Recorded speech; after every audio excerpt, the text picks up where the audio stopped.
प्यारे बच्चों, आपका दिन मंगलमय हो।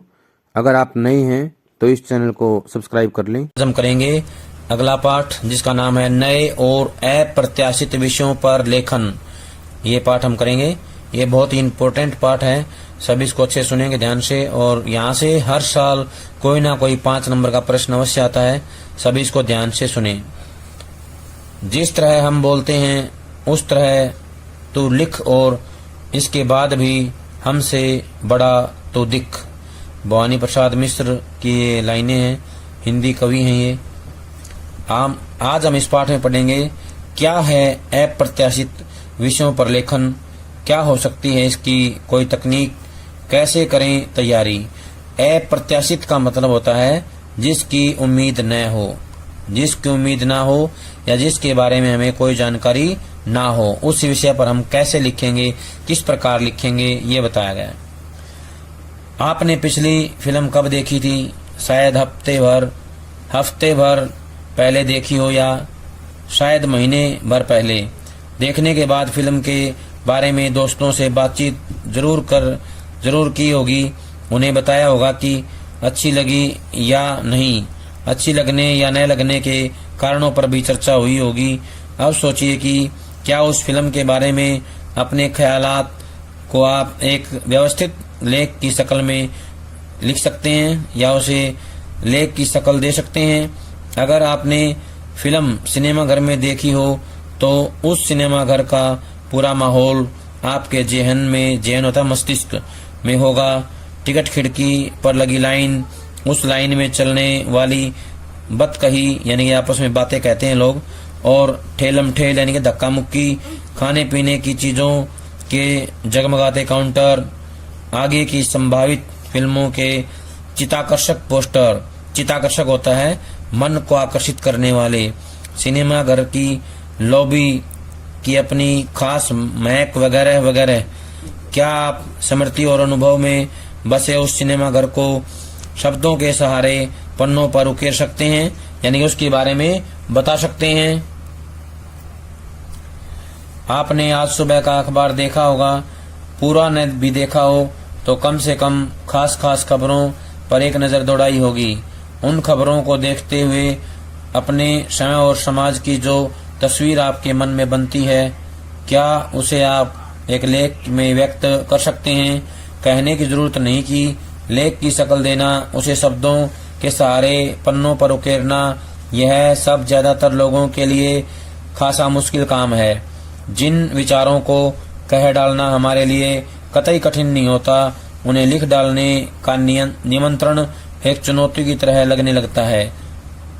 ऐसा क्यों है? होने को इसके लिए अनगिनत कारण होंगे, पर एक कारण हमारे काम का है, और वह यह है कि हम में से ज्यादातर लोग आत्मनिर्भर होकर लिखित रूप में अभिव्यक्ति का अभ्यास ही नहीं करते, यानी कि प्रैक्टिस नहीं करते हैं कुछ भी कहने के लिए।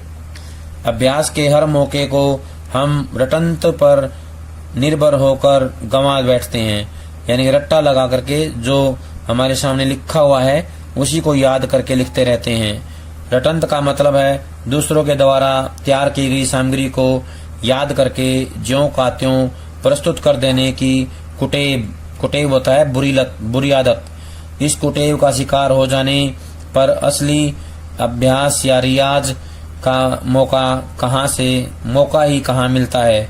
जाहिर है लेखन का आशय यहाँ यांत्रिक हस्तकौशल से नहीं है, उसका आशय भाषा के सहारे किसी चीज पर विचार करने और उस विचार को व्याकरणिक शुद्धता के साथ सुसंगठित रूप में अभिव्यक्त करने से है।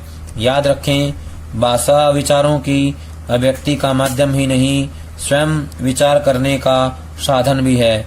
विचार करने और उसे व्यक्त करने की यह प्रक्रिया निबंध के चिर परिचित विषयों के साथ आमतौर पर घटित नहीं हो पाती।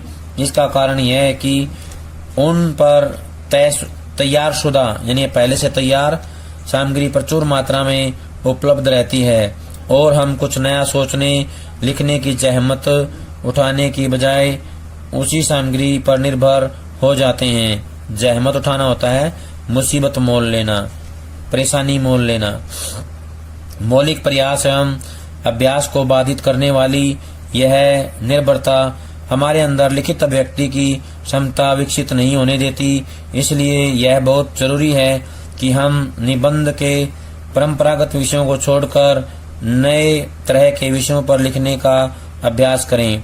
यही अभ्यास हमें अपने मौलिक अधिकारों में से एक अभिव्यक्ति के अधिकार का पूरा उपयोग कर पाने की सामर्थ्य देगा। ऐसे लेखन के लिए आपको जिस तरह के विषय दिए जा सकते हैं उनकी संख्या अपरिमित है। अपरिमित होता है असीमित, जिसकी कोई सीमा नहीं है। आपके सामने की दीवार, उस दीवार पर टंगी घड़ी, उस दीवार में बाहर की ओर खुलता झरोखा, कुछ भी उसका विषय हो सकता है। ऐसे विषय भी हो सकते हैं जिनमें इनके मुकाबले खुलापन थोड़ा कम हो और फोकस अधिक स्पष्ट हो, जैसे टीवी धारावाहिकों में स्त्री बहुत जरूरी है, शिक्षा इत्यादि। यहाँ जितने विषय एक झटके में सुझा दिए गए, जाहिर है वे सब अलग अलग प्रकृति के हैं और इसलिए आपसे उनकी मांग भी अलग अलग किस्म की होगी।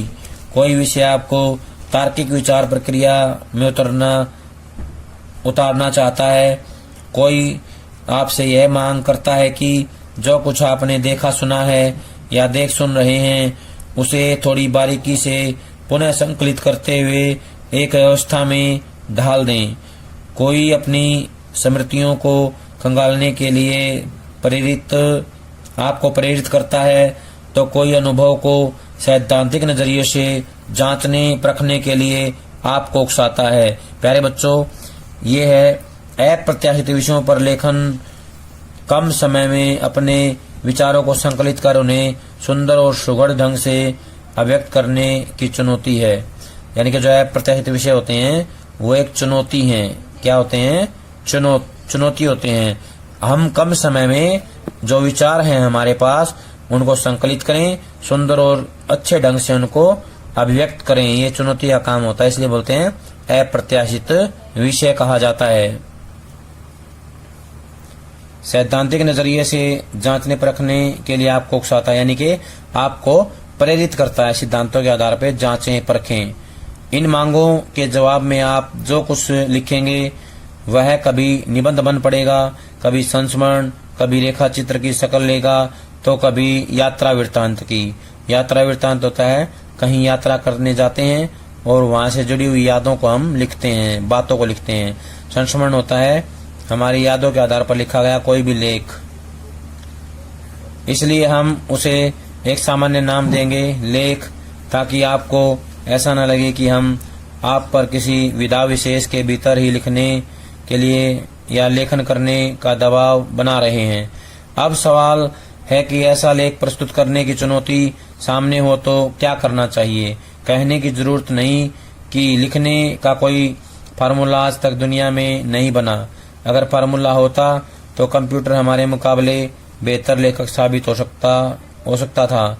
वस्तुतः लेखन की रचनात्मकता का पूरा संबंध फार्मूले का वजूद न होने की इसी सच्चाई से है। इसके बावजूद यहाँ कुछ ऐसे सुझाव दिए जा सकते हैं जो अचानक सामने आए विषय से मुखम होने में आपकी मदद कर सकते हैं। यानी कि आमना सामना होने पर आपकी मदद करेंगे, सहायता करेंगे। अव्वल तो यह ध्यान में रखें कि इस तरह के लेखन में विषय दो खंभों के बीच बंधी रस्सी की तरह नहीं होता, जिस पर चलते हुए हम एक कदम भी इधर उधर रखने का जोखिम नहीं उठा सकते। वह तो खुले मैदान की तरह होता है जिसमें बेलाग दौड़ने, कूदने और कुलांचे भरने की छूट होती है। यानी कहीं भी हम आए जाएं, भागे, दौड़े, कूदें, कुछ भी करें, पूरी छूट है। दरअसल दिए गए विषय के साहचर्य से जो भी सार्थक और सुसंगत विचार हमारे मन में आते हैं उन्हें हम यहाँ व्यक्त कर सकते हैं। हाँ, अपेक्षाकृत स्पष्ट फोकस वाले विषय मिलने पर इस विचार प्रवाह में थोड़ा नियंत्रित नियंत्रित रखना पड़ता है, विचार प्रवाह को नियंत्रण में रखना होता है। मसलन टीवी धारावाहिकों में स्त्री, इन पर लिखते हुए विषय में व्यक्त वस्तु स्थिति की हम उपेक्षा नहीं कर सकते। इसलिए बहुत खुलापन रखने वाले विषयों पर अगर हम शताधिक कोणों से विचार कर सकते हैं तो उनसे भिन्न किंचित केंद्रित प्रकृति के विषयों पर विचार करने के कोण स्वाभाविक रूप से थोड़े कम होते हैं। लेकिन इतना तय है कि किसी भी विषय पर एक ही व्यक्ति के जेहन में कई तरीकों से सोचने की प्रवृत्ति होती है। जेहन होता है मस्तिष्क, दिमाग। ऐसी स्थिति अगर आपके साथ हो तो सबसे पहले 2-3 मिनट ठहर कर यह तय कर लें कि उनमें से किस कोण से उभरने वाले विचारों को आप थोड़ा विस्तार दे सकते हैं। यह तय करने के बाद आप एक आकर्षक सी शुरुआत पर विचार करें। हाँ, ये ख्याल रहे कि वह शुरुआत आकर्षक होने के साथ साथ निर्वाह योग्य भी हो।